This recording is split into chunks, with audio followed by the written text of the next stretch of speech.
somewhere along the lines that we kind of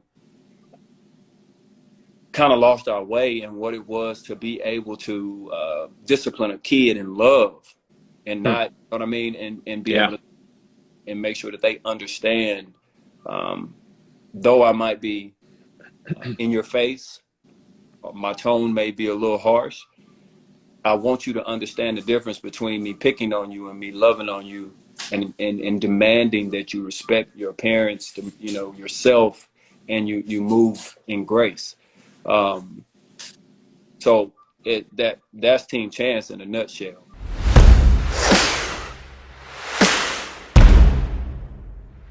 And there he is, the man of the hour. Hey, what's going on, man? How are you, my brother? How's everything? Good, good. Yeah. Mm-hmm. Um, trying to think of where to start. There's so many things. Firstly, you know, just your openness on Black Love so far in the season. I don't want to ruin it for anybody with the season finale, but I feel like you've just been an open book, and you kind of mentioned the same approach with your relationship, which is dope and I admire.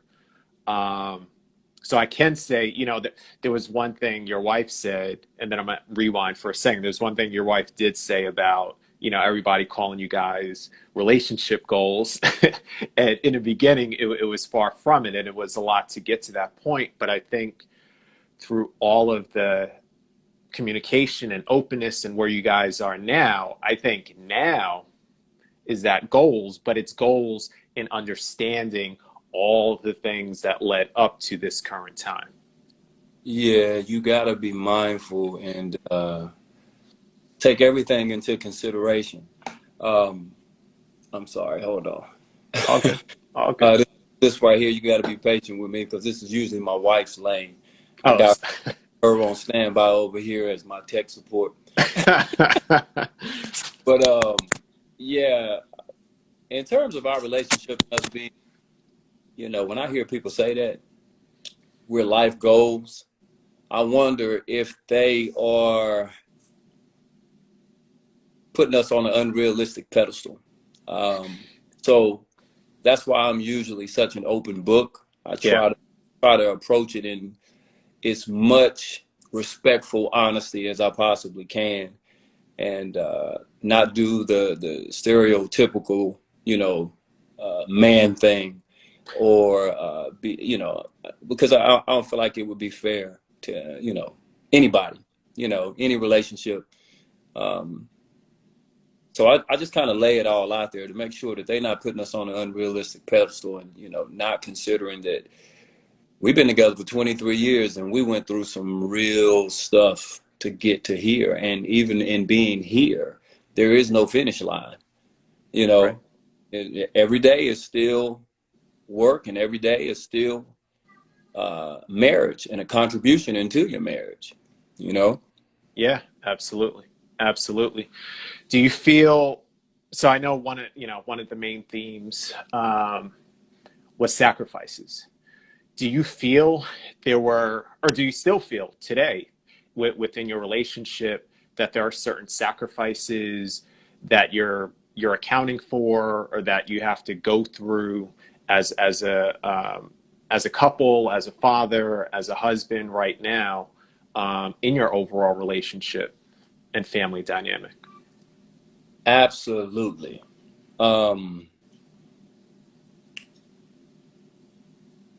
You're constantly going to be sacrificing something.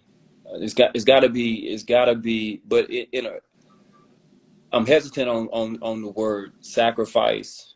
Um, I would probably choose a different word. It's a compromise.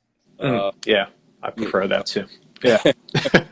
compromise. You know, where there's a little bit more understanding that at this very moment you may be giving up something, but you're doing it in love. Therefore, you know,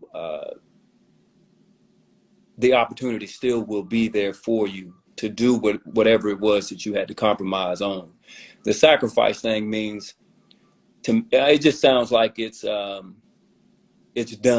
You know what I mean? Like, Like you're giving up something. yeah, you're giving it up permanently. And, you know, in any relationship, those things do happen, you know. There's going to be a lot of sacrifice. You know, there's going to be a lot of things that you just may not be able to do anymore. But I don't know. I just find it a little bit more pleasing by choosing to look at things as, okay, this is a compromise, a normal, a healthy compromise, and we can revisit it later, you know. Well, I love that. And it's, you know, it's interesting you bring that up in that way and phrase it that way, because I think that also speaks to your mentality, and that speaks to your approach, and probably Tabitha's as well, with each other, coming into the relationship. And I, you know, like I said, with you being so open and honest, I feel like I at least have some idea of the ebbs and flows you've gone through over that. How long you been together now? 23 years. Woo. Hey, listen, I'm glad I just heard my wife say that, because I used that wrong. 23 years, man. Yeah. Since That's beautiful. 19 years old. Amazing. Amazing. I do want to, before I forget, because you were talking about you didn't want to approach things in this typical man way. Right. So that triggered a question I usually like to ask over the course of this dialogue, and, you know, feel free to answer it, not answer it, dismiss it, whatever you want. But I usually ask. Give me a second to shut this door. You hear my wife's dog? You hear this? Oh, your wife's dog now. Give me 1 second.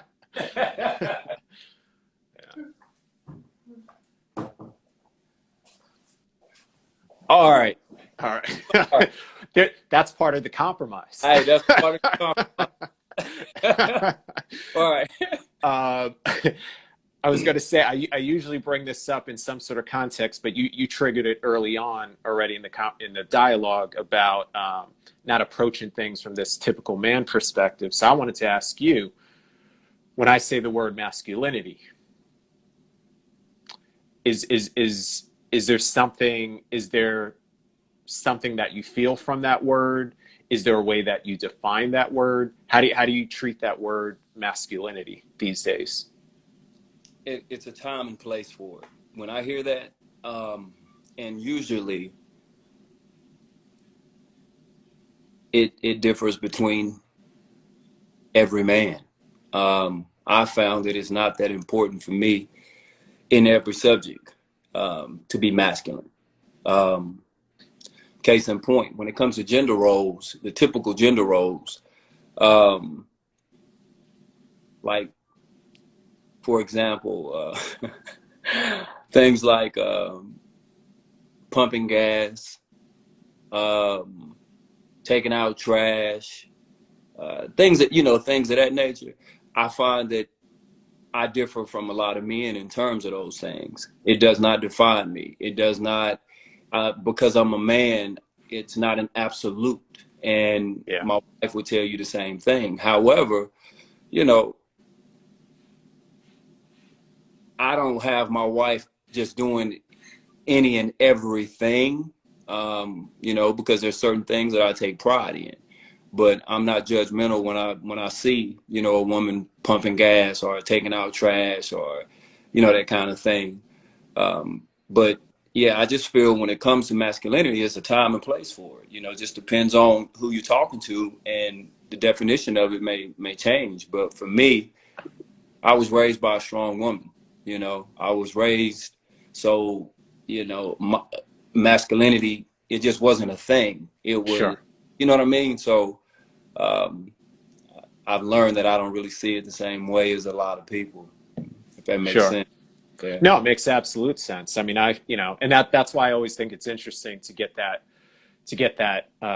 different answer, get that different perspective on masculinity, because, you know, some have gone deep with it. Some have just gone way out there with it. Some are just, you know, time and place, like you said. Yeah. And for me, I always think we have a certain level of masculine and feminine energy. You know what I mean? There's times where we get more emotional and get more in tune. There's times where, Mine is, I feel like too, because me and my wife pretty much grew up together. Yeah.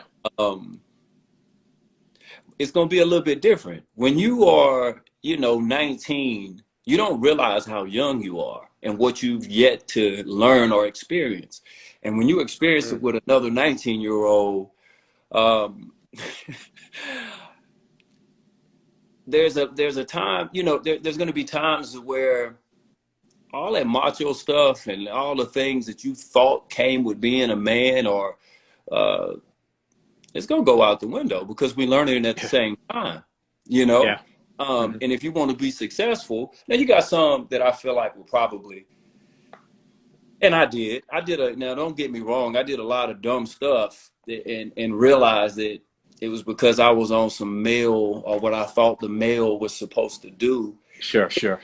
It set us back, right? So yeah, I kind of learned that, look, man, I need to, if I don't know, I don't know.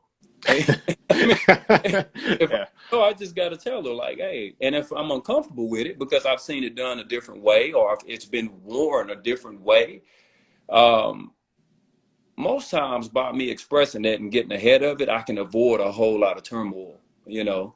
I can avoid a whole lot of things that, set us back in the long run. So that masculinity thing, it kind of went out the door with me a long time ago. I got a better understanding of what my wife needs, and then too what I need, and how I want her to view me. Yeah. Yeah. You know what I'm saying? So I Yep. got a clear understanding of. I think I got a good balance of how much masculinity is needed and when. So, and I'm going back to what I said in the beginning. It's going to be different for every man, and I think it should be, because his wife is not going to be like my wife. Right. You know, Right.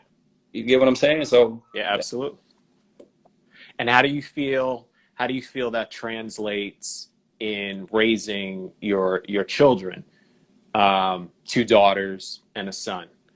And now, so yeah, so you got the girl dad hat yeah. twice on, and then you got the boy dad hat on. So in approaching that dynamic as a dad, yeah, how do you transfer that you brought, and that which your mom apparently did an amazing job with you on?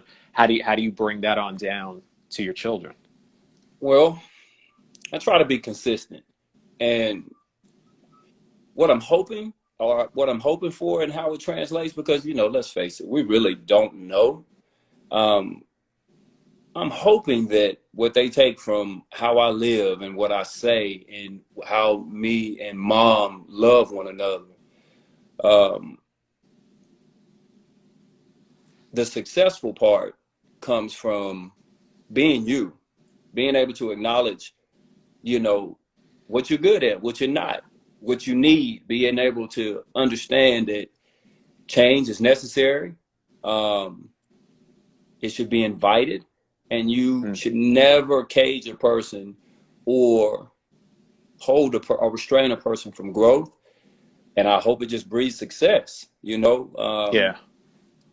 You know what I mean? Because they're my kids, but they're their own people. So I just try to lead by example and not harp on my teachings. Is just live by example. And, hey, this is how me and mom make it. Yeah. Dad is particular about this. You don't have to be, but in this house, I'm particular about this. Mom is particular about this. Now, I may not have necessarily liked it in the beginning, but I've grown to understand that this is a small task in terms of,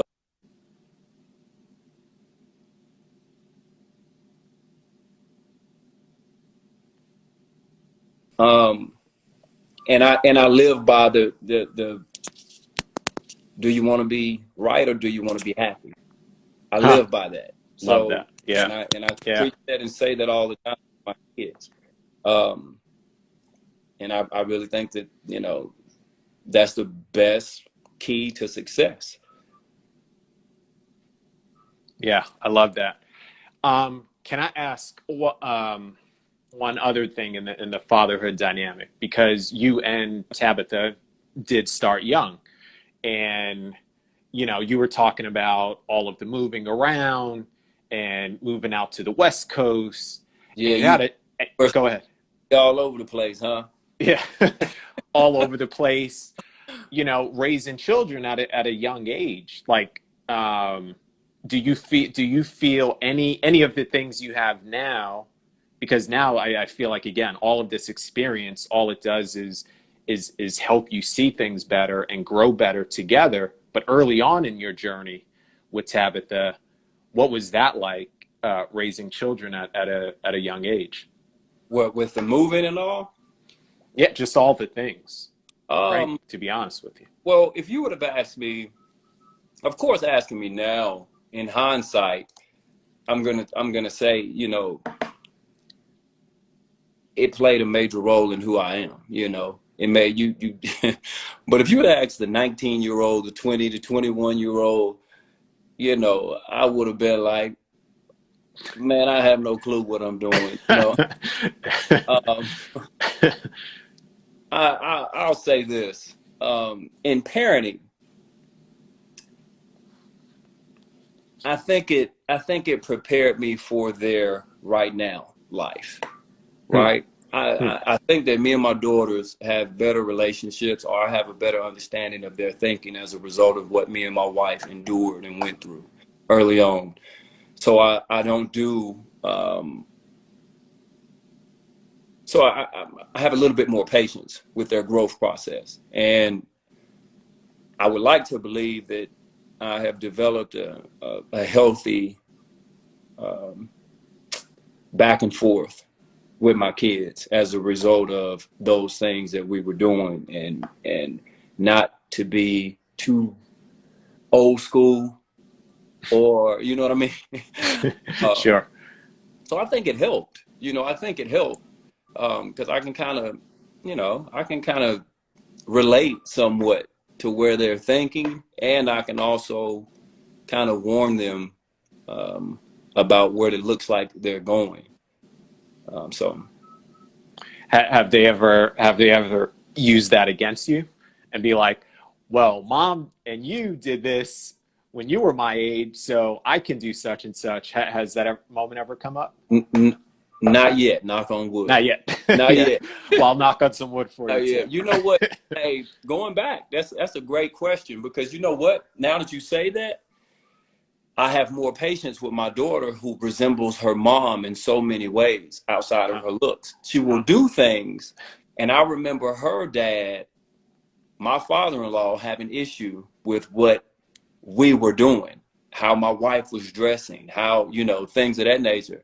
And I will see my daughter Joyce, who's so much like my wife, in I mean, it's ridiculous, kind of scary. And before I say something, I'll kind of revisit one of those things, and I'll just laugh and be like, wow. I told him here recently, I said, man, I take my hat off to you.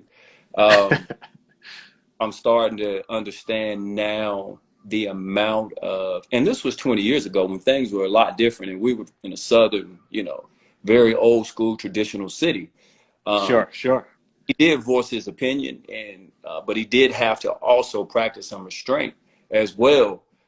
So I told him, I said, hey man, I take my hat off to you, because I'm out here in Los Angeles, very, free, and at different times, and there's still times where I look at her and I'm like, your mom did that, and I was all for it. So I got to I should, and I need to be mindful and have a little bit more patience, because nothing bad came from it.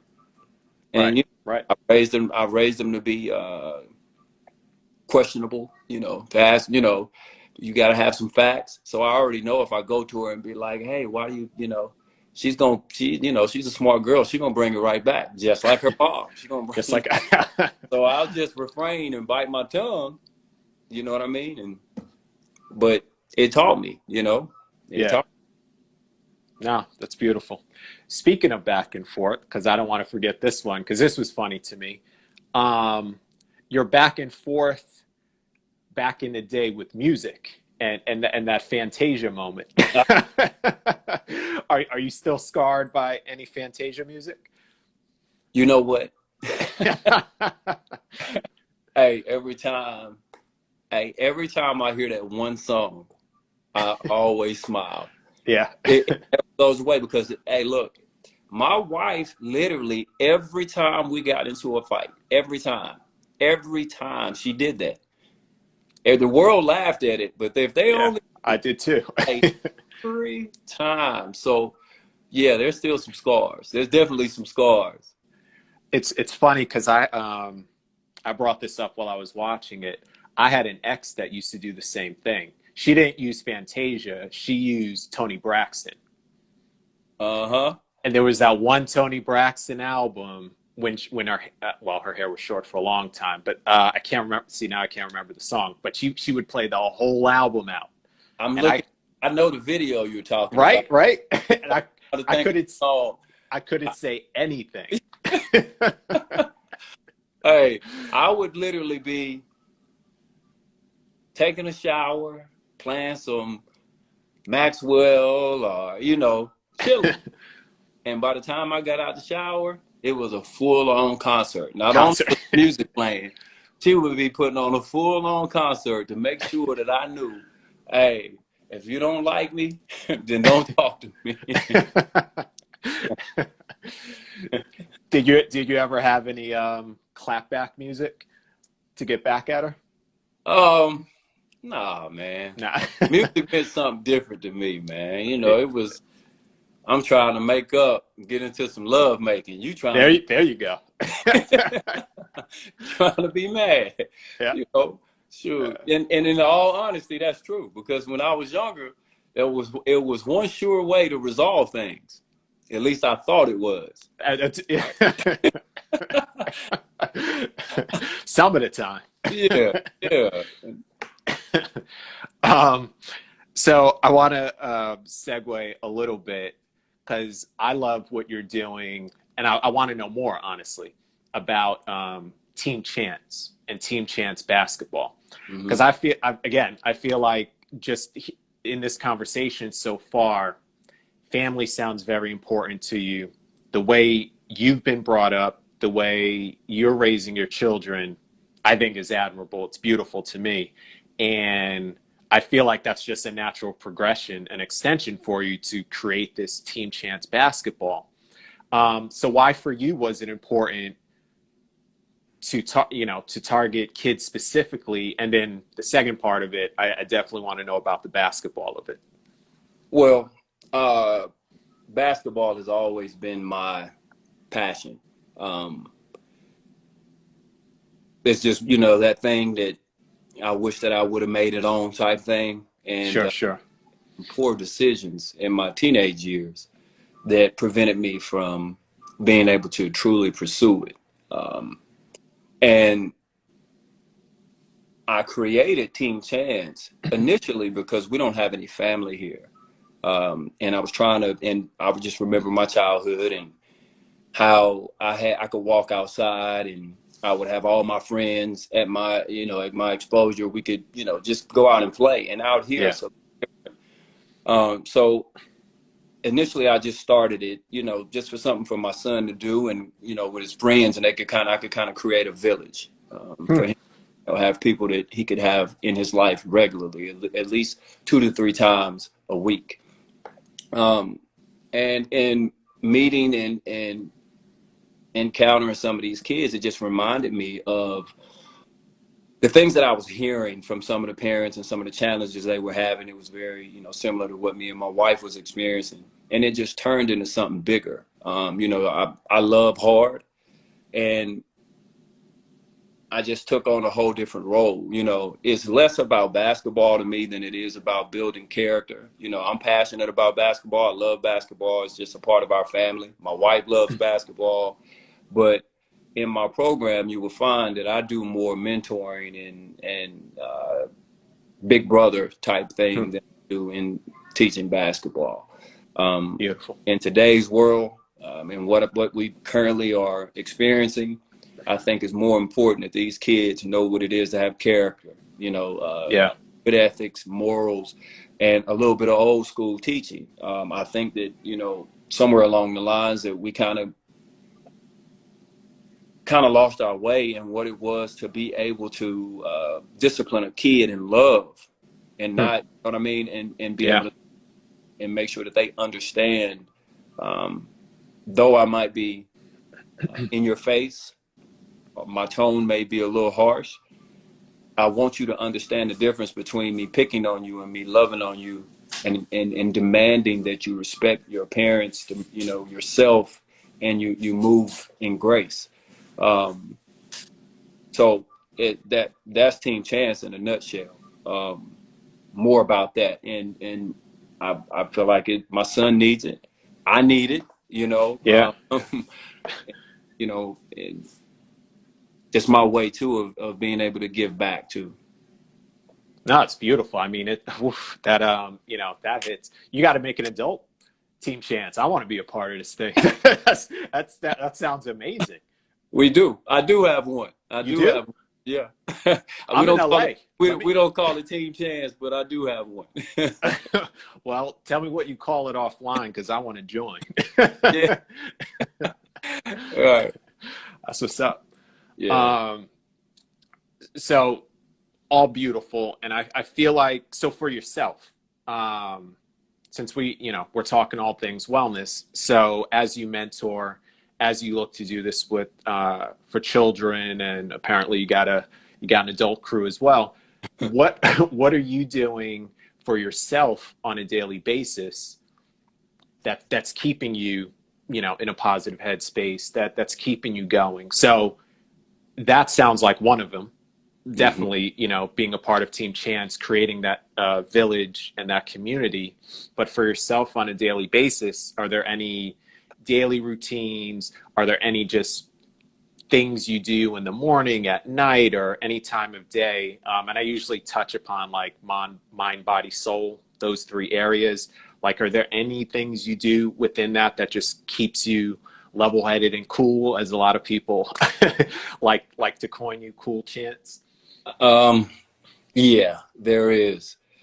Um, I like to work out. And when I'm working out, it ain't really about, it's a moment of privacy. So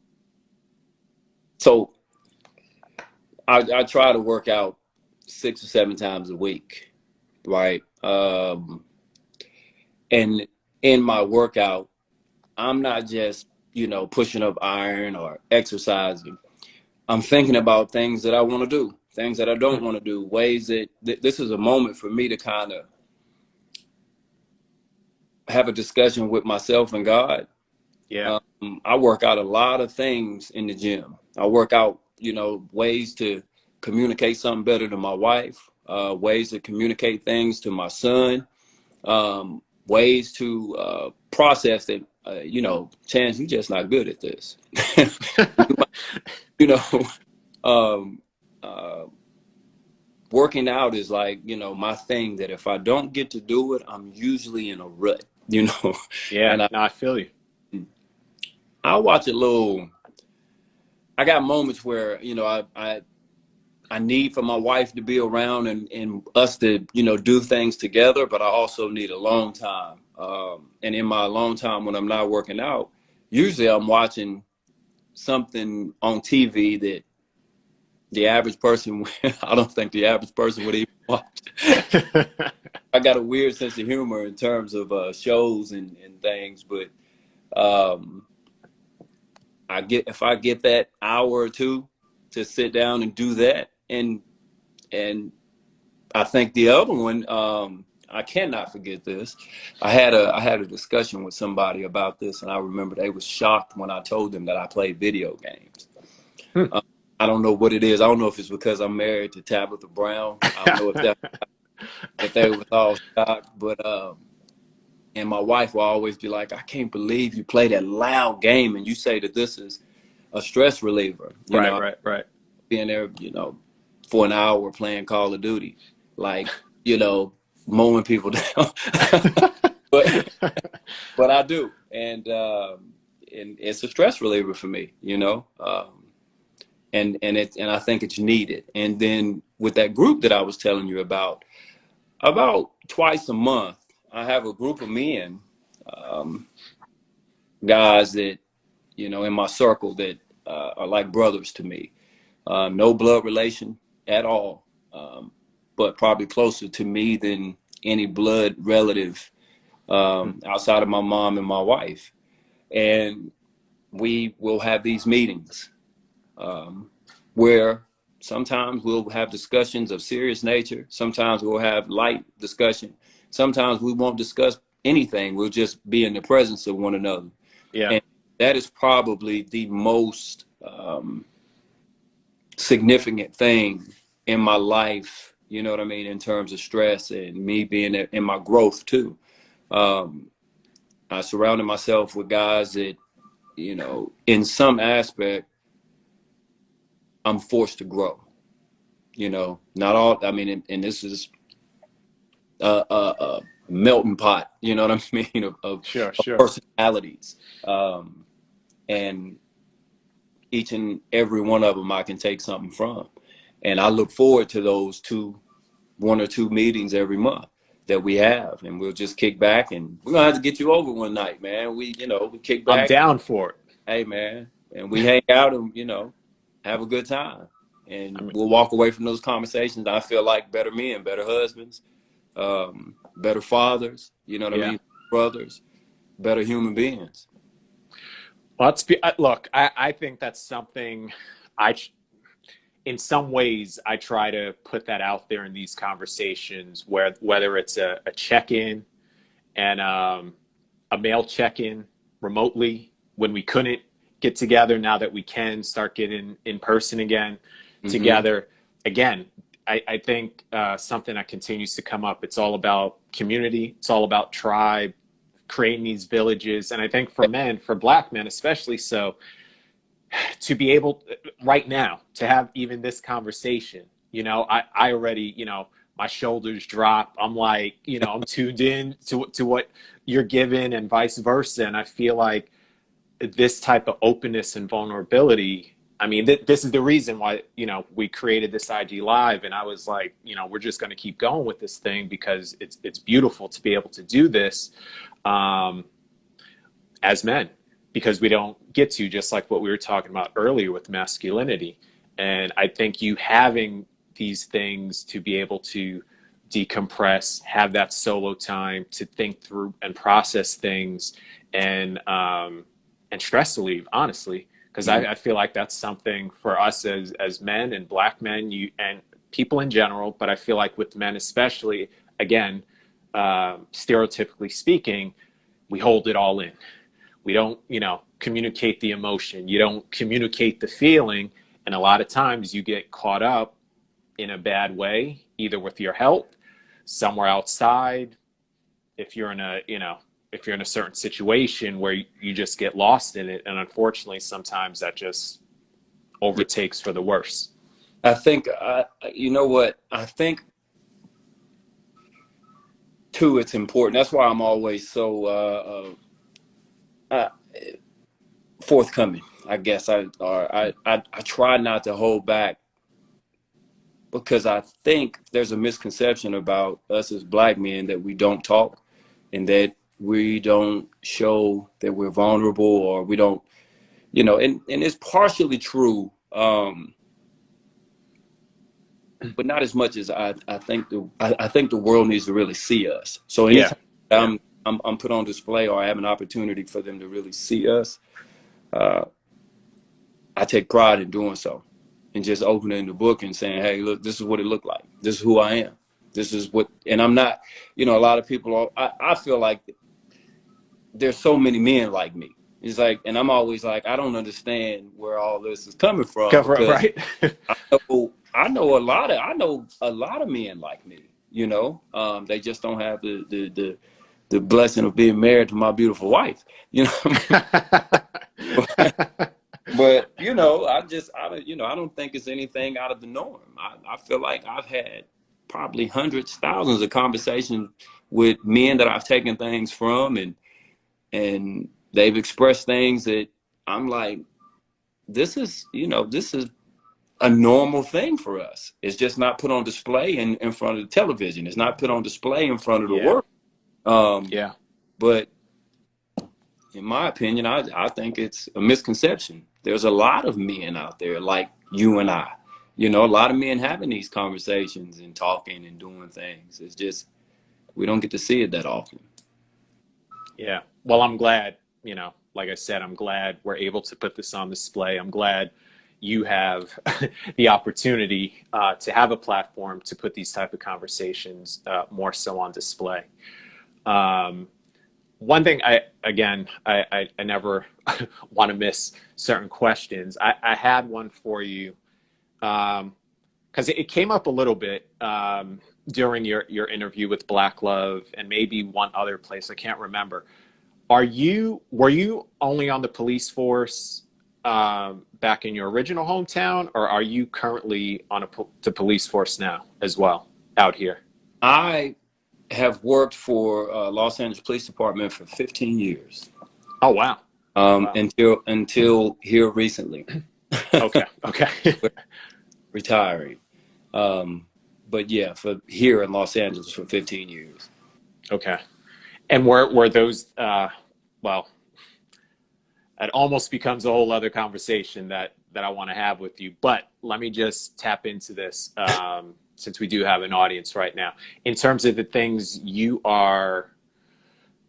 that you just expressed to keep yourself sane, to keep yourself level-headed, were those the things you were doing on the police force, one, and then two, just in the nature of things that have happened over these past few years, in particular, as a Black man on the police force in LA, where we've had some history out here.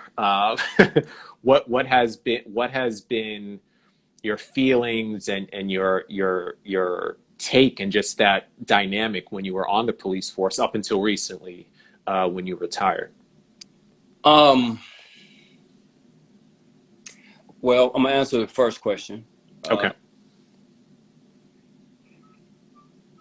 How I dealt with, yes, to answer the first question, yes, that's how I dealt with the stress. And then another thing in terms of how I deal with stress is I never allowed myself to do certain jobs that I thought could mess with my thinking, or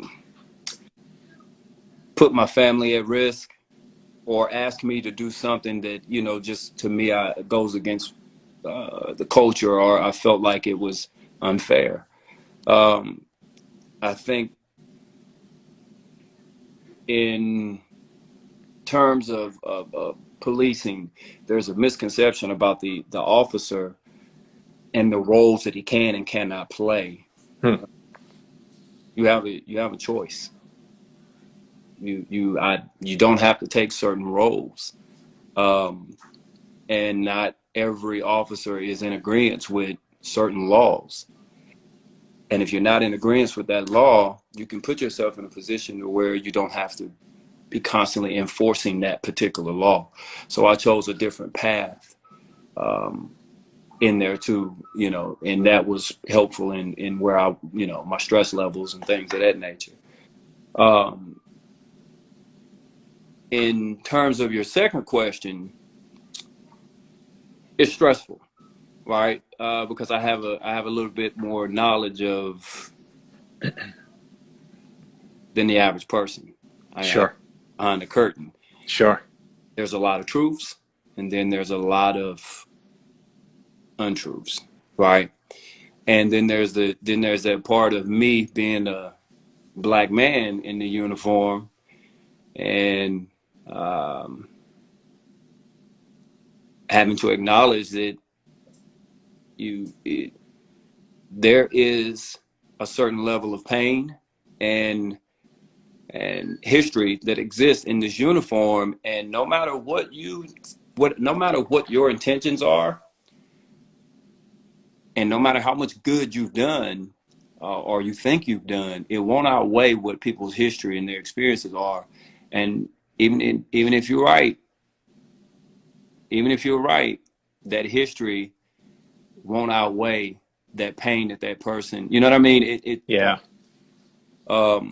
So it's been hard. Yeah, it's definitely been hard. A lot harder in the last uh, 4 to 5 years. But you do the best that you can. Sure, I sure. guess, did that answer the question? It more than answered my question. Okay. And I look, when I brought the question up, I know it's not an easy one to bring Mhm. up. So I appreciate you answering because you didn't have to answer it. So Oh, I appreciate that, and I no, appreciate you navigating through that. but it's not the first time that I've been asked about it. I'm actually surprised I haven't been asked more. But I'm a man from a very small city in the South, right? Black, Hmm. where I remember seeing two police officers when I was growing up that were black, right?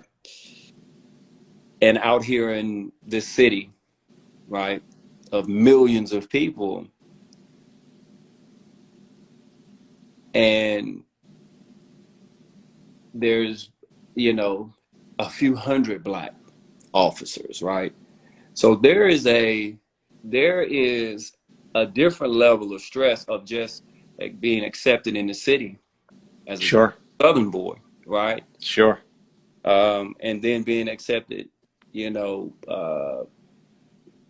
in the uniform as a black male, and then being accepted by people in your community for putting on that uniform. So the stress levels, they're through the roof. Yeah, But sign up for it, you kind of know what you're getting yourself into, or you should have some idea of what you're getting yourself into. But I think over the years, I've done a good job at making sure that I'm being realistic in who I am and what roles to sign up for, listening to my wife and my mom, my kids, and staying connected to, that foundation. So, I can go out and serve, you know, I can serve the community and serve my people without getting in any trouble, without, you know what I mean, without harming anybody and trying to be, more of an asset than, what we have been seeing in the last 2 years, but yeah. No, I appreciate that. I appreciate you saying all of that. Um, and I also want to be respectful of your time because we're running up on it, and I can keep going. So I accept that invitation. But I think in having this conversation with you, I've heard The Rock say the him not making it into the NFL was the best thing that never happened. I feel as though you with basketball not happening is the best thing that never happened to you. I swear, because the knowledge you have, the platform you've been given, you know, via your beautiful wife, via whatever, paths you've taken and roads you've gone down and all the things you've done. I feel like right now, in this moment, what you're putting on display is, beautiful. And I hope you realize that there is something special here. And I think you are now probably hitting your stride of those gifts that you have. I'm sure you're great at basketball, and hopefully one day I see it on the court with you. But but in the meantime, I feel like there's this beautiful gift that you're giving back, not only locally, but again on platforms like this. So I wanted to say that. I want to say I appreciate you, brother. I appreciate you being so open, so honest, so vulnerable, and such a great representation for us as men, for us as a community at large. hey, I appreciate your kind words, man. And I hope you're right. I hope this is my stride. I feel it. I think it is. Yeah. Hey, man, Yeah. I appreciate it. I appreciate you guys having me and highlighting me and my beautiful wife and my family. Um, we just doing what we do. Doing what you do. We Well, just you're doing doing what a we do. lot. You're doing a lot in Yeah. the best way possible. So, again, I appreciate you, and yeah, I will leave it at that and connect with you soon, brother. Thanks again. Thank you and All good right. You have a good one. You too.